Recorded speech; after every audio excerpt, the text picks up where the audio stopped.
Brought to you by TechnoSpark 20 series smartphones.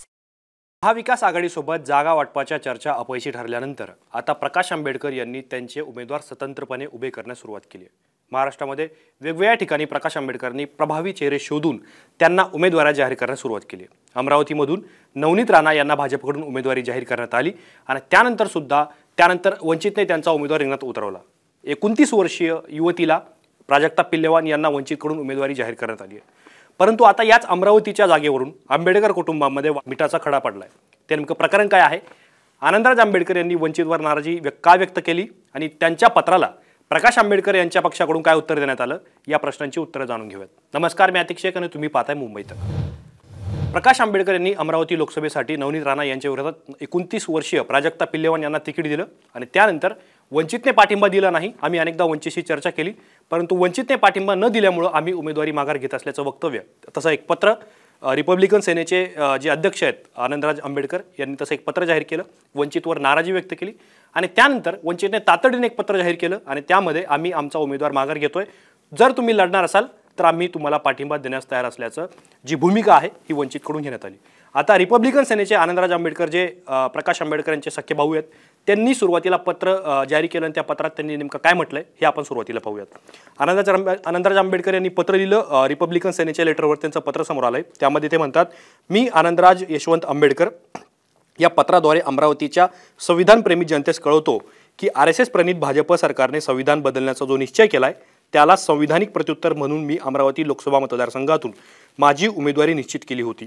मला या संदर्भात काही संविधानप्रेमी सामाजिक संस्था, राजकीय पक्ष यांचा पाठिंबा मिळाला आणि याच पार्श्वभूमीवर माझ्या उमेदवारीला पाठिंबा द्यावा यासाठी वंचित बहुजन आघाडीला 3 दिवसांपूर्वी पत्राद्वारे विनंती देखील केली होती, परंतु आम्हाला वारंवार टाळून आमच्या व्यतिरिक्त इतर अनेकांना वंचित बहुजन आघाडी पक्षाने पाठिंबा जाहीर केला। 2019च्या लोकसभा निवडणुकीप्रमाणे या निवडणुकीत देखील अमरावतीच्या संविधानप्रेमी जनतेच्या अमूल्य मतांचं विभाजन होऊ नये, पुन्हा सनातनी हुकुमशाही भांडवलशाही भाजपा सरकार निवडून येऊन संविधान बदलण्याची दाट शक्यता आहे आणि हा राजकीय अनर्थ टाळण्यासाठीच मी माझ्या कोर कमिटीच्या सन्माननीय पदाधिकारी आणि कार्यकर्ते यांच्या सल्ल्याने माझी अमरावती लोकसभा मतदारसंघातील उमेदवारी आज दिनांक 3 एप्रिल 2024 रोजी अर्ज मागे घेण्याचा निर्णय घेतलाय।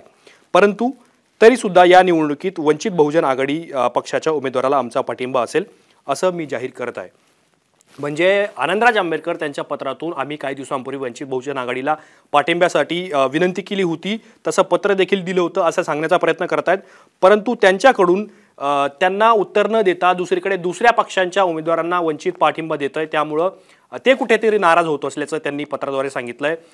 काँग्रेसच्या ज्या 7 ठिकाणी प्रकाश आंबेडकर यांनी त्यांना पाठिंबा दिला त्याचा अप्रत्यक्षरित्या उल्लेख हा आनंदराज आंबेडकर यांनी केलाय आणि त्या माध्यमातून त्यांनी वंचितच्या निर्णयावरती नाराजी व्यक्त केली। प्राजक्ता पिल्लेवान या वंचितच्या अमरावतीतून उमेदवार आहे आणि मतांचं विभाजन होऊ नये म्हणून आम्ही आमचा उमेदवार म्हणजे त्यांची उमेदवारी ते मागे घेत आहेत आणि भाजपला हरवण्यासाठी ती जी भूमिका घेत असल्याचं त्यांनी जाहीर केलं। आता रिपब्लिकन सेनेचे आनंदराज आंबेडकर यांचं ज्या पत्र समोर आलं त्यानंतर तातडीने त्यावरती प्रकाश आंबेडकर यांना विचारण्यात आलं, परंतु प्रकाश आंबेडकर यांनी त्यावरती बोलणं टाळलं आणि त्यानंतर ज्या वंचितच्या प्रदेशाध्यक्ष आहेत रेखा ठाकूर त्यांनी एक पत्र जाहीर केलं आणि आनंदराज आंबेडकर यांनी लिहिलेल्या पत्राला वंचितकडून सुद्धा उत्तर देण्यात आलं। त्यामध्ये त्या म्हणतात की अमरावती लोकसभा मतदारसंघात आपण उमेदवारी अर्ज दाखल केला आहे। आपल्या उमेदवारीला वंचित बहुजन आघाडी पाठिंबा जाहीर करेल व वंचित बहुजन आघाडीने जाहीर केलेला उमेदवार अर्ज भरणार नाही असे आपल्याला पक्षाकडून आणि स्थानिक पदाधिकाऱ्यांकडून कळवण्यात आले होते, त्यामुळे वंचित बहुजन आघाडीने घोषित केलेल्या उमेदवाराला अर्ज दाखल करू नये अशी स्पष्ट सूचना आम्ही दिली व त्याप्रमाणे वंचित बहुजन आघाडीतर्फे अमरावती लोकसभा मतदारसंघात अर्ज भरण्यात आलेला नाही। आपण अमरावती लोकसभा मतदारसंघात लढणार असाल तर ठरल्याप्रमाणे आपल्याला वंचित बहुजन आघाडीचा पाठिंबा राहील, त्यामुळे आपण अर्ज मागे घेऊ नये आणि उमेदवारी कायम ठेवावी अशी विनंती वंचित बहुजन आघाडीच्या वतीने आम्ही करत आहोत।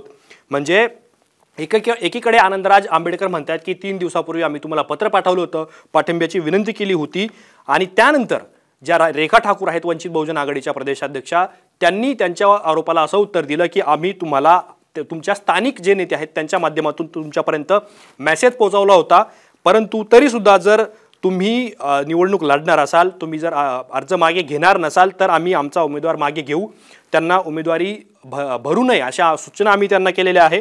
त्यामुळे तुम्ही तुमचा अर्ज कायम ठेवावा, आम्ही तुम्हाला उमेदवारीसाठी पाठिंबा देत असल्याचं वंचितकडून सांगण्यात आलंय। आता गेल्या काही दिवसांपासून आपण सातत्याने पाहतोय की महाविकास आघाडी असेल, महायुती असेल, या दोन्ही आघाड्यांमध्ये जी आहे जागा वाटपाची चर्चा सुरू आहे, त्या चर्चेतले वाद संघर्ष रस्सीखेच सुरू आहे। आणि आता कुठेतरी वंचित बहुजन आघाडीने स्वतंत्र भूमिका घेतल्यानंतर प्रकाश आंबेडकर आणि आनंदराज आंबेडकर या दोन सख्या भावांमधला वाद आहे तो आता चव्हाट्यावर आल्याचं आपल्याला पाहायला मिळतंय।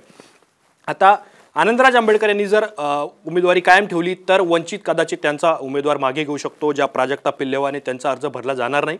परंतु अमरावतीमध्ये भाजपकडून नवनीत राणा रिंगणात आहेत, प्रहारचे जे बच्चू कडू यांच्या पक्षाकडून दिनेश बुब हे सुद्धा रिंगणात आहेत, काँग्रेसकडून महाविकास आघाडीकडून बळवंत वानखेडे हे निवडणुकीच्या रिंगणात आहेत।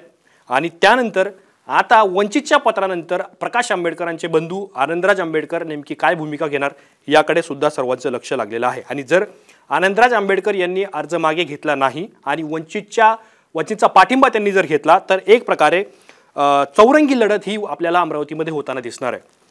आणि यातून कदाचित गेल्या अनेक वर्षांपासून सातत्याने चर्चा होत असते की रिपब्लिकन पार्टी ऑफ इंडिया जो बाबासाहेबांचा पक्ष आहे, या पक्षाची जी शक्ल झाली, जे तुकडे झाले, हे सगळे घटक पक्ष कधी एकत्र येतील।